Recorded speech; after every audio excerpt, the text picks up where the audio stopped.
कहानी।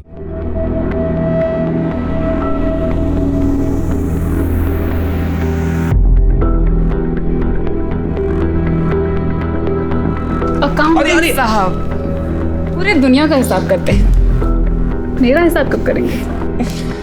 मन तो बहुत करता है स्वाति, लेकिन तुम तो जानती हो कमाई इतनी है ही नहीं कि फैमिली शुरू करने के बारे में सोच भी सकें। मंथ एंड आते आते तो जेब खाली हो जाती है। बस एक अच्छी सी परमानेंट जॉब मिल जाएगी ना, फिर ये टेंशन खत्म हो जाएगी। राजीव, कहते हैं भगवान जिसे पैदा करता है उसका खाने का इंतजाम भी कर देता है, और क्या पता उसके आते ही हमारी किस्मत बदल जाए। ख्याल तो बहुत अच्छा है, लेकिन स्वाति अगर ऐसा नहीं हुआ तो ऐसे उदास मत हो। तो जहाँ इतना सब्र किया है थोड़ा सा सब्र और करो ना। जैसे अच्छी सी जॉब मिल गई ना परमानेंट, फिर देखना मैं कैसे बच्चों की लाइन लगाता हूँ। क्या नाटक लगा के रखा है तूने? हाँ, नहीं खाऊंगी प्यार से समझा रही हूँ, खा ले समझ में नहीं आ रहा, दिमाग खराब करके रखा है। एक कान के नीचे दूंगी ना, ये गिर जाएगी। क्या कर रही है तू ये? अरे बच्चे के चेहरे पे दाग आ गया ना तो कोई उसे हाथ भी नहीं लगाएगा। अरे तो आप ही बताओ क्या करूं मैं? किसी भी लड़की के साथ ऐसा नहीं होना चाहिए। जब हर इंसान को इज्जत से जीने का हक है तो फिर लड़कियों के साथ अलग बर्ताव क्यों? आप सब जो मुझे देख रहे हैं, सुन रहे हैं, आपसे सिर्फ एक ही बात कहना चाहूंगा कि अगर आपके पास कोई जानकारी है कि किसी लड़की या महिला को देह व्यापार में धकेला जा रहा है, या फिर आप खुद लड़कियां महिलाएं हैं जिनके साथ ये अत्याचार हो रहा है, तो आप मुझे 4440645654 पर कांटेक्ट कर सकते हैं और मैं और मेरी टीम आपकी मदद करने की पूरी कोशिश करेंगे, आपको इस दलदल से बाहर निकालेंगे। नंबर एक बार फिर से नोट कर लीजिए, 44406। चलो धंधे पे लगो, कोई फरिश्ता नहीं आने वाला बचाने।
मिनट तेरे पास, जल्दी कर और निकल।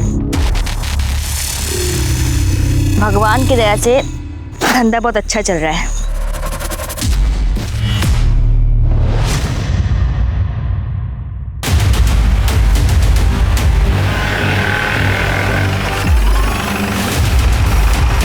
सर इस तरफ सर, यहाँ संभाल सर। ये गाँव वाला यहाँ हल्का होने आया, इसने बॉडी को देखकर हमें इन्फॉर्म कर दिया।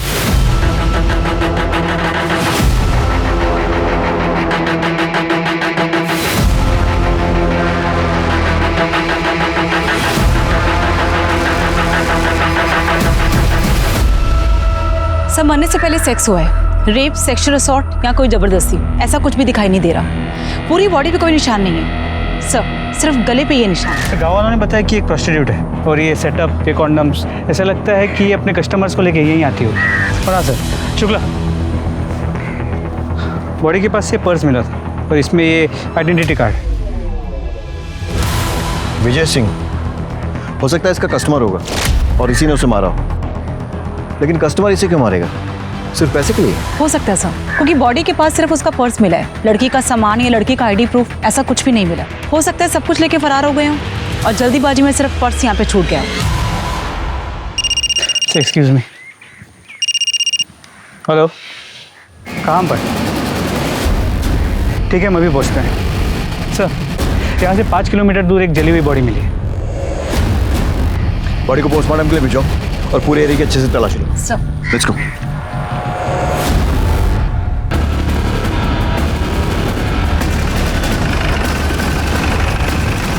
लगता है पेट्रोल जैसी किसी चीज़ से जलाया गया है। पहचानना भी मुश्किल है कि आदमी है या औरत। यहाँ ऐसी कोई चीज़ नहीं मिली जिससे हम बॉडी की पहचान कर सके। मिश्रा, पता करो आसपास में कोई मिसिंग कंप्लेंट दर्ज हुई है क्या? शायद उससे इसकी शिनाख्त हो सके। विजय सिंह, इसका पता करो। जी सर। 5 किलोमीटर के दायरे में एक प्रोस्टिट्यूट और एक जली हुई लाश मिलने से पूरे इलाके में दहशत फैल जाती है। दिन दहाड़े हुई इस हत्या के लिए जिम्मेदार कौन है, पुलिस या प्रशासन? सवाल ये भी खड़ा होता है कि एक वैश्या जिसके पास जिस्म के अलावा कुछ भी नहीं, बात अगर पैसे की होती तो सिर्फ मारपीट तक होती, लेकिन यहाँ मामला कुछ और है। सर, जंगल में जिस औरत की लाश मिली थी उसका नाम मीना था, उम्र 22 साल। 15 साल की उम्र से इसी डिस्ट्रिक्ट में अलग अलग जगह में प्रोस्टिट्यूशन का काम कर रही थी ताकि पकड़ी ना जाए। पर 2 बार अरेस्ट हो चुकी है, हमारे पास उसके रिकॉर्ड्स भी हैं। और उसकी फैमिली, उनका कोई रिकॉर्ड? सर नहीं, उसका अभी तक असली नाम भी पता नहीं चला, तो फैमिली का कहाँ से पता चलेगा? पता नहीं इस धंधे में कब से है। फैमिली होगी भी तो सामने नहीं आएगी, क्योंकि उन्हें उसकी मौत के दुख से ज़्यादा अपनी झूठी इज्जत की चिंता होगी। सर, मीना मर्डर केस में सस्पेक्ट विजय सिंह के बारे में पता किया। टेम्पो ड्राइवर है, विशाल नगर स्लम में रहता है। पड़ोसियों ने बताया कि करीब 1 साल पहले उसकी बीवी की मौत हो गई, जिसके बाद से वो प्रोस्टिट्यूट्स के पास जाने लगा। कभी कभी उन्हें घर भी ले आता था, जिस वजह से मोहल्ले में झगड़े भी होते। मतलब पॉसिबिलिटी है कि शायद मर्डर उसी ने किया। इसका कोई आता पता? सर, हम पता कर रहे हैं। पड़ोसियों ने बताया कि विजय कल टेम्पो लेके निकला तो था, लेकिन वापस नहीं आया। उसके बाद किसी ने विजय को नहीं देखा। उसका फ़ोन नंबर मिला है, लेकिन कंटिन्यूसली स्विच ऑफ आ रहा है। मतलब ये हो सकता है कि मर्डर करने के बाद वो फरार हो गया। मिश्रा, इस विजय सिंह और इसका टेम्पो दोनों के लिए बोलो जारी करवाओ। जी सर। और वो जली हुई लाश जो मिली थी, उसकी कोई शिनाख्त? सर, वो एक मीडियम हाइट के आदमी की। इस डिस्क्रिप्शन से मैच करता हुआ कोई भी मिसिंग कंप्लेंट पिछले 1 हफ्ते में रजिस्टर नहीं हुआ है।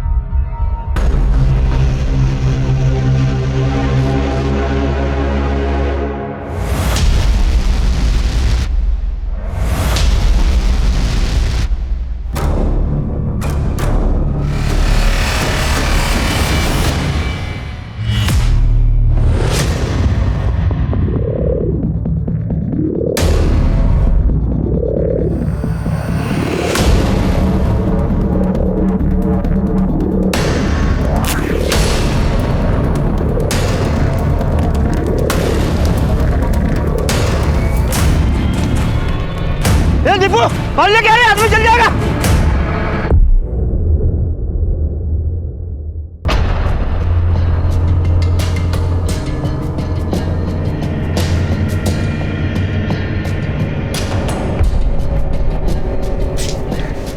ए, घूरता क्या है? चाहिए तो माल ढीला कर। एक बार का कितना? 1000 फाइनल है। देता है तो बोल, वरना मेरा टाइम खराब मत कर। निकल यहाँ से, चल मेरे राजा, चल शुरू हो जा। अबे कितना घूरेगा, शुरू हो जा राजा।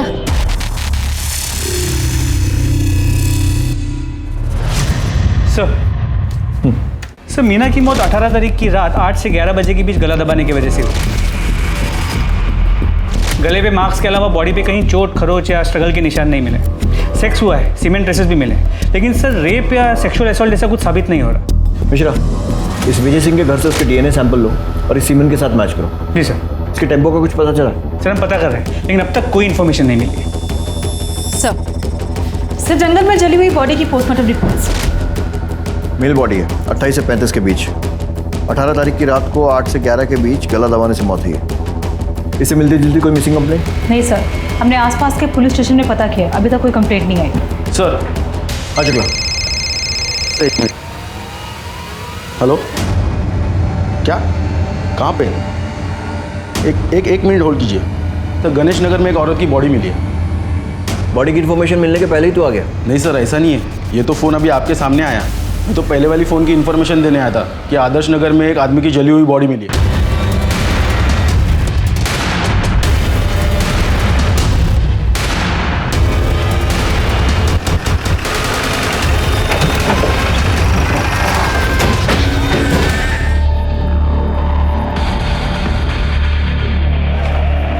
सर, आसपास के लोगों का कहना है कि इस औरत का नाम शबनम है।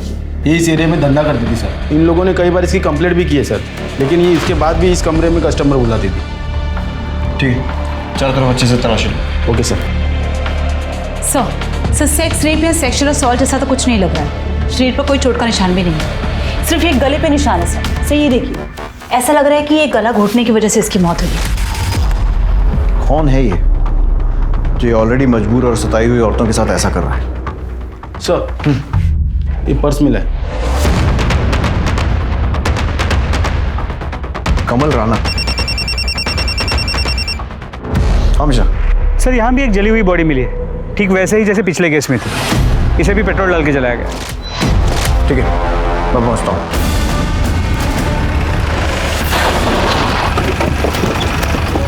सर, गांव के इन दो लोगों ने बॉडी को जलते हुए देखा। बॉडी को पोस्टमार्टम के लिए भेजो, तभी कुछ क्लियर हो पाएगा। कमल राणा, ये आई कार्ड उस औरत की लाश के पास मिला, शायद उसका कस्टमर हो सकता है। पता करो कौन है, कहाँ मिलेगा, सारी डिटेल्स। ये औरतें वैसी मौत से बदतर जिंदगी जी रही, पर किसी को उसमें भी चैन नहीं है। एक के बाद एक करके उन्हें मारे जा रहा है। अभी 2 दिन भी पूरे नहीं हुए, एक और प्रोस्टिट्यूट और एक और जली हुई लाश मिलती है, ठीक वैसे ही जैसे पिछली 2 लाशें मिली थी। सवाल यह है कि इन हत्याओं का मकसद क्या है? ये जितने भी कत्ल हुए, उनके तरीके को देखकर लगता है कि इसके पीछे किसी एक शख्स का हाथ है, पर बहुत मुमकिन है कि पुलिस को उलझाने की या कातिल की कोई साजिश हो।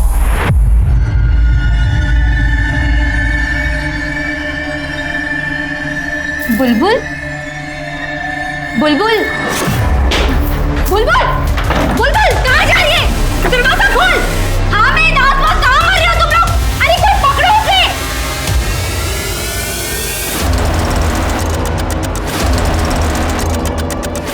बुलबुल, राशिद, राशिद, क्या कर रहा है? सब पकड़ो उसको।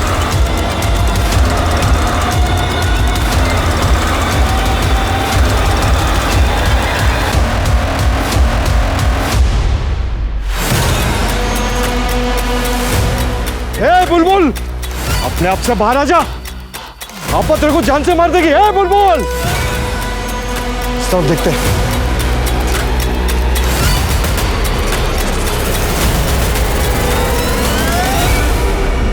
सर 2 दिन के अंदर अंदर 2 प्रोस्टिट्यूट्स और 2 आदमियों की जली हुई बॉडी कुछ ही किलोमीटर के घेरे में मिलती है। क्या ये कोइंसिडेंस हो सकता है? कोइंसिडेंस? मिश्रा, सिर्फ मर्डर नहीं हुआ है, दोनों प्रोस्टिट्यूट्स की लाशों के पास में ड्राइविंग लाइसेंस मिला है। अब अगर एक आध केस में मिलता तो मान सकते थे कि किसी ने गलती से गिरा दिया हो, लेकिन दोनों ही केसेस में सेम गलती, वो भी 2 अलग अलग लोगों से। कंफर्म है कि ये दोनों केसेस रिलेटेड है। विजय सिंह और कमल राणा, इनके आधार कार्ड के बेसिस पे इनकी जितनी डिटेल्स मिल सकती हैं सब निकालो।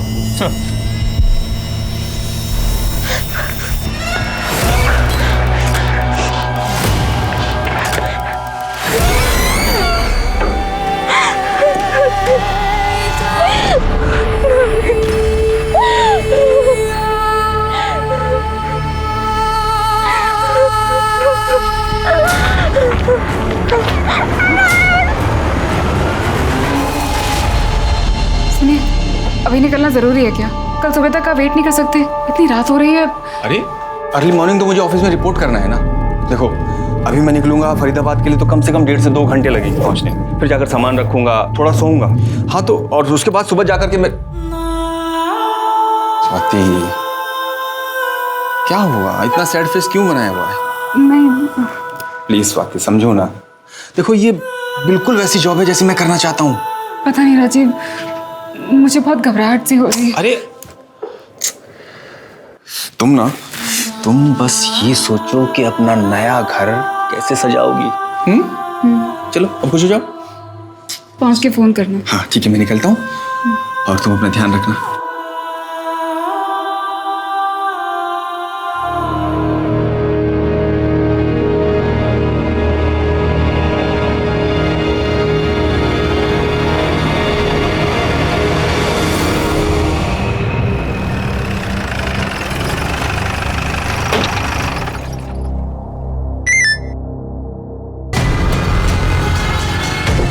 मिश्रा, यादव, टीम निकालो, लड़की को रेस्क्यू करने जाना है, जल्दी चलो।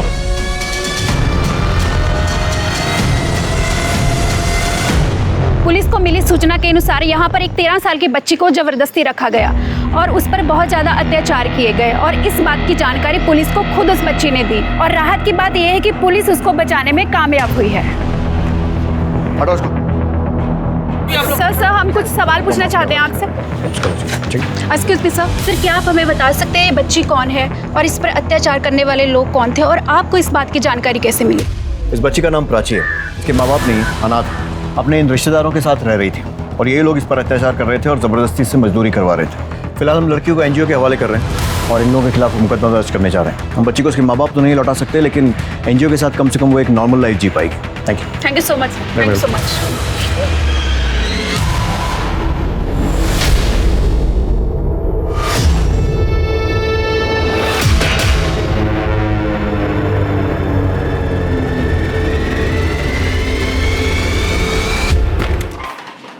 सर, विजय सिंह के आधार कार्ड से तो कोई लीड नहीं मिली, लेकिन कमल राणा के आधार कार्ड से उसकी फैमिली की डिटेल्स मिल गई। उन्हें कांटेक्ट किया तो उन्होंने कहा कि उसके लेफ्ट पाँव में स्टील की रॉड थी और हमें जो जली हुई डेड बॉडी मिली उसके लेफ्ट पाँव में भी स्टील की रॉड। मतलब ये हो सकता है कि वो लाश कमल की हो। मिश्रा, कमल की फैमिली से कांटेक्ट करके उसका डीएनए सैंपल लो और उस जली हुई बॉडी के साथ मैच करो। सर,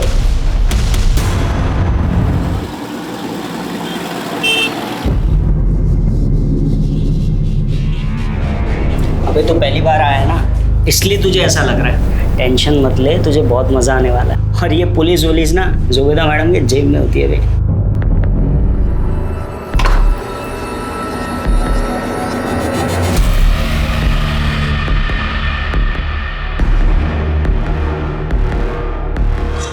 हाय नीरज।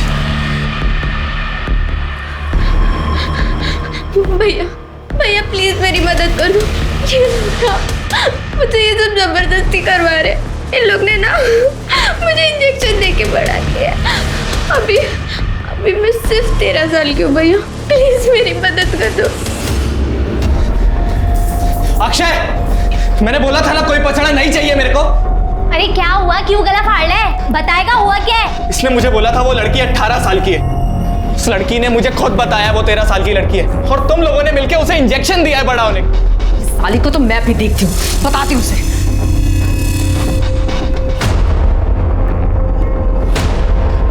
जुबेदा, ये फिर भाग गई।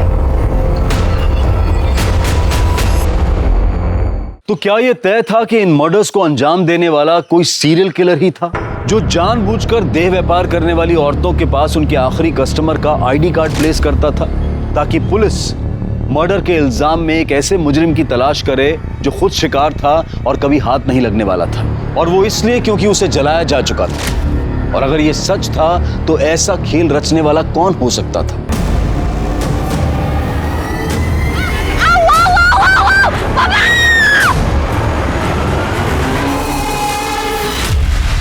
आपके पति कब से गायब? सर 2 दिन से। 21 तारीख की रात 11 बजे वो ये कहकर निकले थे कि वो फरीदाबाद जा रहे हैं। अगले दिन 10 बजे उनको ऑफिस में रिपोर्ट करना था। तो उसके बाद से उनका कोई अता पता ही नहीं सर। उनका फ़ोन भी स्विच ऑफ आ रहा है। आपने ऑफिस में पता किया? सर उनकी जॉब अभी लगी थी, वो ज्वाइन करने जा ही रहे थे, इसलिए मुझे ज़्यादा कुछ पता नहीं है। उससे भी जल्दबाजी में निकल गए। ऑफिस का नाम, कंपनी का एड्रेस कुछ पूछ नहीं पाए सर। उनकी किसी से दुश्मनी या फिर हाल फिलहाल में कोई झगड़ा? नहीं सर, कोई दुश्मनी, कोई झगड़ा नहीं। कोई अफेयर? बिल्कुल नहीं सर, हमारी लव मैरिज है। 1 साल पहले ही हमारी शादी हुई है। ठीक है, आप इनके पास अपनी सारी डिटेल्स लिखवा दीजिए। हम जल्द से जल्द आपके पति को ढूंढने की कोशिश करेंगे। चलिए। हेलो,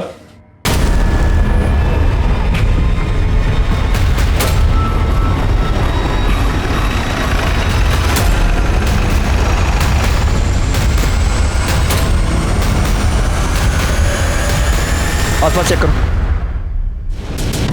सर सेम पैटर्न का तीसरा केस, यहाँ ये और वहाँ 4 किलोमीटर दूर एक आदमी की जली हुई डेड बॉडी जिसके पास कोई फोटो आईडी नहीं।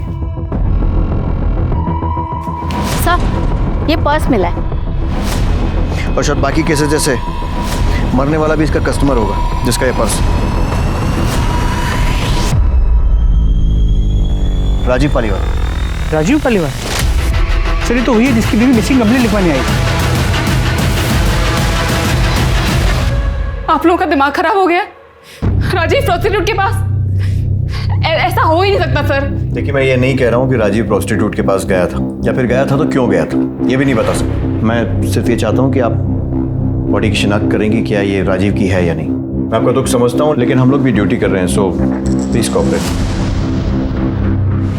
चेहरा इतना जला हुआ है, मैं कैसे बताऊँ कि राजीव है या नहीं। देखिए, राजीव की बॉडी पर अगर कोई आइडेंटिफिकेशन मार्क हो या कोई चोट का निशान जिससे आप उसकी पहचान कर सकें।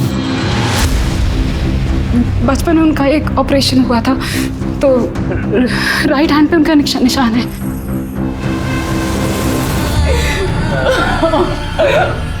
राजीव की फैमिली में और कौन कौन है? कोई नहीं है सर। कोई तो होगा। वो कभी तो मुझे नहीं बताया सर, मुझे नहीं पता।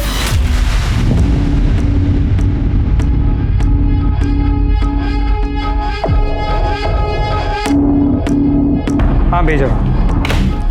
सुनो, ये फाइल आज ही भिजवा दो इमीडिएटली। ठीक है सर। सर, मुझे एनओसी इशू करवानी है। एनओसी किस लिए? राजीव पालीवाल के घर पर कब्जे के लिए। आप कौन?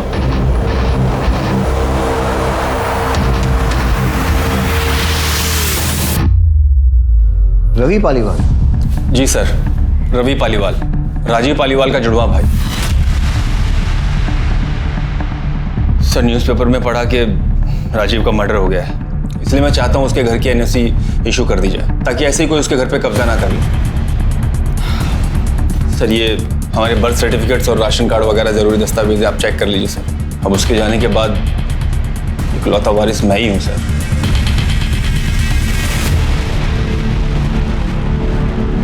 जिस न्यूज़पेपर में ये पढ़ा कि राजीव का मर्डर हो गया, उसमें ये नहीं पढ़ा कि उसकी वाइफ ने बॉडी को आइडेंटिफाई किया, और प्रॉपर्टी पर पहला हक वाइफ का ही होता है ना। वाइफ? वाइफ उस घर में रहती है? क्या बात कर रहे हैं सर, वो घर तो 1 साल से खाली पड़ा है, जब से राजीव पुष्पा भाभी और ख्याति को लेकर यहाँ शिफ्ट हो गया था। पुष्पा, ख्याति, ये कौन है? पुष्पा भाभी राजीव की वाइफ और ख्याति उनकी बेटी। एक मिनट, राजीव की वाइफ का नाम स्वाति है, और उसने हमें बताया कि उन दोनों की 1 साल पहले शादी हुई है और उनका कोई बच्चा नहीं है। तो ये बेटी कहाँ से आई? क्या?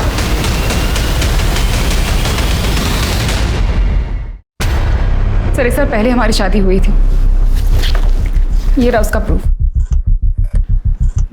और आप हैं कौन? आप कौन है मतलब? मतलब राजीव ने मुझे कभी नहीं बताया कि उनका कोई जुड़वा भाई भी है, और ना ये बताया कि उनकी पहली शादी हुई है जिससे उनकी बेटी भी है। ये बात तो मैं भी आपके बारे में बोल सकता हूँ, क्योंकि राजीव ने मुझे भी कभी नहीं बताया कि उसने कोई दूसरी शादी भी कर रखी है। मेरे लिए तो पुष्पा भाभी उनकी वाइफ है और ख्याति उनकी बेटी, जिनसे मैं 6 साल पहले मिला था। तब ख्याति बहुत छोटी थी, अब तो कुछ 12-13 साल की होगी सर। क्या बकवास कर रहे हैं आप? जिस घर में शिफ्ट हुए हमें 1 साल भी नहीं हुआ, उस घर में आप उनसे 6 साल पहले मिल चुके हैं। मैं आपके घर की बात नहीं कर रहा हूँ सर, मैं हमारे फरीदाबाद वाले घर की बात कर रहा हूँ। उसी घर के लिए मुझे एनओसी भी चाहिए। आप राजीव के साथ उसी घर में रहते थे? जी सर, शुरू से हम लोग साथ ही रहते थे। इनफैक्ट मम्मी डैडी के जाने के बाद तक हम लोग साथ ही थे। फिर मैं काम के चक्कर में पुणे शिफ्ट हो गया। मुझे याद है करीब 2 साल बाद राजीव ने शादी की थी। मैं शादी में भी नहीं आ पाया था सर, काम बहुत ज़्यादा था। तो अभी 6 साल पहले मैं पुष्पा भाभी और ख्याति से पहली बार मिला था। ये झूठ बोल रहे हैं सर। अगर सच होता तो राजीव ने मुझे बताया होता। सर, मैं कोई बहस नहीं करना चाहता हूँ सर, आप डॉक्यूमेंट्स देख लीजिए, सब सच और झूठ पता लग जाएगा। जब राजीव और मैं पैदा हुए तो हमारे हाथ जुड़े हुए थे, बाद में ऑपरेशन करके अलग किया गया, निशान आज तक है।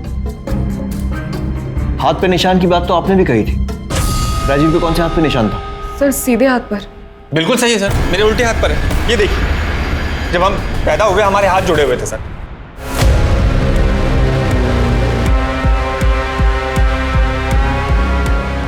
स्वाति जी आपका दुख समझते हैं, लेकिन इनके डॉक्यूमेंट से तो ऐसे ही लग रहा है कि ये सही बोल रहे हैं। और वैसे अगर आप ध्यान से देखें, मूंछ लगाकर ये हूबहू राजीव जैसे ही दिखते हैं।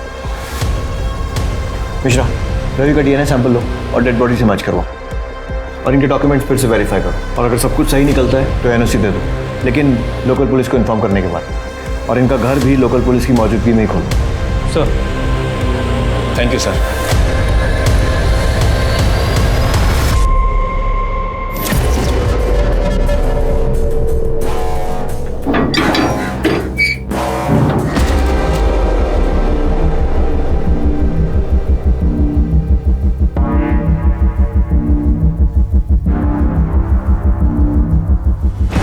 गुप्ता,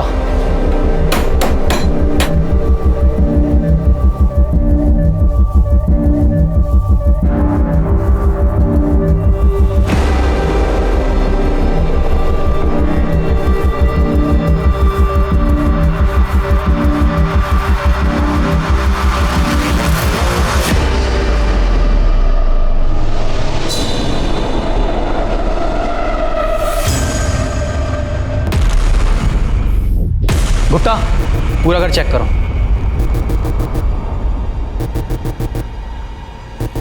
ये कंफर्म मर्डर लग रहा है। बॉडी जानबूझकर नमक डालकर गलाई गई है ताकि बदबू दबाई जा सके और बॉडी गलकर खत्म हो जाए। मरे हुए काफ़ी महीने हो चुके हैं, सिर्फ कंकाल बचा है। इस केस की फाइल हमें हैंड ओवर करो, क्योंकि इस केस से जुड़ा हुआ केस हम ऑलरेडी इन्वेस्टिगेट कर रहे हैं। ओके, इनसे इस केस की फाइल ले लेना। Okay sir.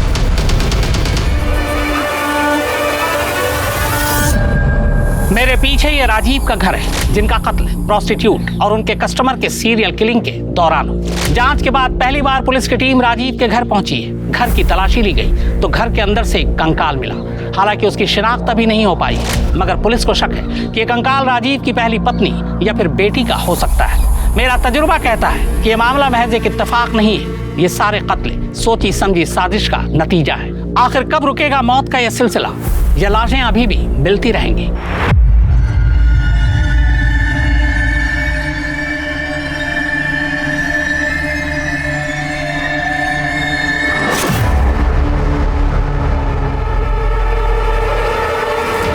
आप बता सकती हैं मरने वाला कौन हो सकता है? सर मैं कैसे बता सकती हूँ? मुझे तो ये भी नहीं पता था कि राजीव की फैमिली भी है। पता नहीं था या बताना नहीं चाहती? सर मेरा विश्वास कीजिए सर, मैं सच बोल रही हूँ। आपके लिए सिर्फ एक केस होगा, पर मेरे लिए तो मेरी पूरी दुनिया उजड़ गई है सर। मैं बिलीव ही नहीं कर पा रही हूँ कि राजीव मेरे साथ ऐसा कैसे कर सकता है। अगर वो मेरे सामने होते तो मैं उनसे पूछती उन्होंने मेरे साथ ऐसा क्यों किया। ठीक, जा सकते हैं। दामिनी सर, ये रवि का जुड़वा वाला एंगल चेक करो। ये बात मुझे हजम नहीं हो रही है कि एक सगा भाई अपने भाई की मौत पर, शादी पर कहीं भी नहीं पहुंचा, लेकिन मौत की खबर मिलते ही प्रॉपर्टी की एनओसी कराने पहुंच गया। उसने एक बार भी ये नहीं पूछा कि भाई के मरने के बाद उसकी पत्नी और उसकी बेटी कहाँ है। रवि और राजीव दोनों के कॉल रिकॉर्ड्स और मोबाइल डिटेल्स निकलवाओ और जो डॉक्यूमेंट्स उसने दिए हैं अच्छे से चेक करो। सर मैंने राजीव के फरीदाबाद वाले घर के पड़ोसियों से पूछताछ की। उन्होंने कहा कि राजीव अपनी पहली बीवी पुष्पा और बेटी ख्याति के साथ उसी घर में रहता, पर करीब 1 साल पहले अपनी बीवी और बच्ची को लेकर अचानक से कहीं गायब हो गया। उसके बाद किसी ने उसे वापस नहीं देखा। और हाँ सर, पड़ोसियों ने कहा कि अभी कुछ दिन पहले उन्होंने एक लड़की को देर रात उस घर के बाहर देखा था। मैं खुद डर गई थी सर। पहले लगा कि भूत है। लड़की का मुंह बंद करके घसीटते हुए जबरदस्ती गाड़ी में बिठा के लेके गए। साहब एकदम कंच लाल लिपस्टिक लगा रखी थी, जैसे वो रेड लाइट एरिया में औरतें लगाती है ना, वैसे साहब। देखने में एकदम बच्ची, मतलब शरीर छोटा, जैसे उम्र बड़ी ही नहीं। साहब वो 2 मुस्टंडे उस दिन उसको खींच के लेके जा रहे थे, गाड़ी में बैठाया। मुझे वो लोग सही नहीं लगे साहब, बिल्कुल। सर मुझे लगता है कि इसमें प्रोस्टिट्यूशन रैकेट वालों का हाथ। हमेशा सिर्फ प्रोस्टिट्यूशन नहीं, ह्यूमन ट्रैफिकिंग और ड्रग्स का भी एंगल हो सकता है। चारों तरफ नजर रखो, आंखें खुली रखो, खबरियों को भी अलर्ट करो। जरूरत पड़ती है तो फरीदाबाद पुलिस से भी हेल्प लो, मैं बात कर लूँगा। पर ये रवि और स्वाति पर भी नजर रखो। इनकी ये जुड़वा भाई, 2-3 शादियाँ, प्रॉपर्टी, इन सारी की सारी बातों पर मुझे डाउट हो रहा है। सर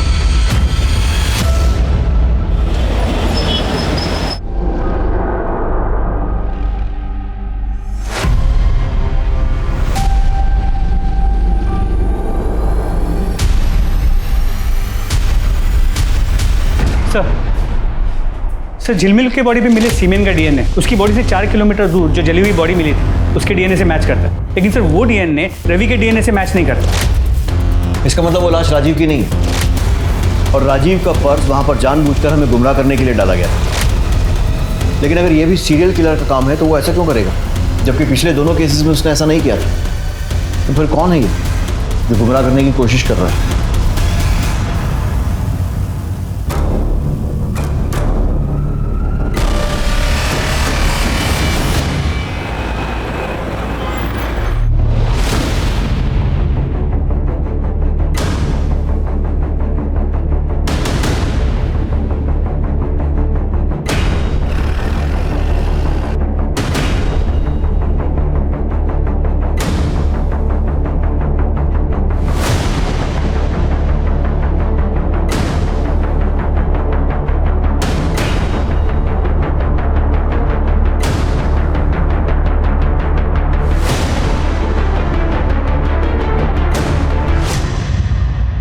घबराओ मत, हम हैं तुम्हारे साथ। क्या नाम है तुम्हारा? ख्याति।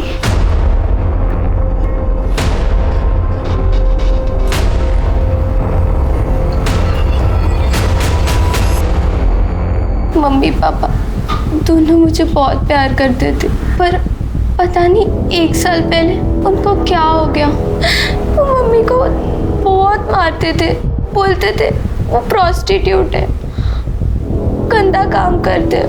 मम्मी मना करती थी, बहुत रोती थी, पर पापा उनकी बात सुनते ही नहीं थे। फिर पापा मुझे भी मारने लगे, गुस्सा करने लगे कि मैं उनकी बेटी नहीं हूँ, मेरा बाप कोई और है, जिसके साथ मम्मी दिन रात रोती थी। सोचती थी कि एक दिन पापा ठीक हो जाएंगे, पर ऐसा नहीं हुआ। कितने दिनों तक? Thank you uncle. अगर आप मेरी मदद नहीं करते, मुझे बचाते नहीं, तो मैं अपनी जान ले लेती। पहचानती हो? हाँ, ये मेरे पापा हैं। बेटा इनके हाथ पे चोट का निशान है ना? हाँ। कौन से हाथ पर? सर सीधे हाथ पर सर। पक्का? सोच लो। हाँ सर पक्का। मैं वाइफ हूँ उनकी, मुझे तो पता ही होगा ना।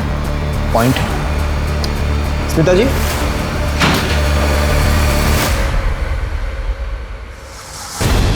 ये बेटी है राजीव की।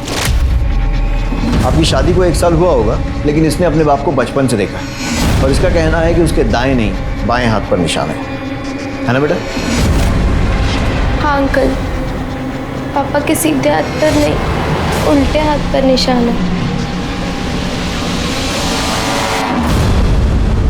सर मैंने उतना ही किया सर जितना राजीव ने मुझसे करने को कहा। तूने इसे क्या कहा था और क्यों? पुष्पा की वजह से, एक प्रोस्टिट्यूट की वजह से मेरा घर, मेरी जिंदगी बर्बाद हो चुकी थी। मुझे लगा मैं पकड़ा जाऊंगा, इसलिए मैंने अपनी राजीव पालीवाल की पहचान को मिटाने का सोचा। लेकिन नए नाम, नई जिंदगी के लिए पैसे चाहिए थे जो मेरे पास नहीं थे। अगर मैं घर बेचने जाता तो आस पड़ोस के लोग मुझे पकड़ लेते, इसलिए मैंने जुड़वा का नाटक किया ताकि पुलिस के सामने घर में घुसूं। और राजीव तो मर ही चुका था, पुष्पा और ख्याति की कहानी भी खत्म ही थी, पर उसके पहले हम ख्याति तक पहुंच गए। समाज जिन बेचारी औरतों को छुप कर नरक जैसी जिंदगी जीने पर मजबूर करता है, तूने उन्हें वहां भी चैन नहीं लेने दिया। किसने हक दिया तुझे उनसे नफरत करने का? तूने जो किया है ना, मैं इस बात की गारंटी लेता हूं कि अब जेल में तेरा एक एक दिन बद से बदतर बीतेगा। तब तुझे समझ में आएगा कि तूने किया क्या है।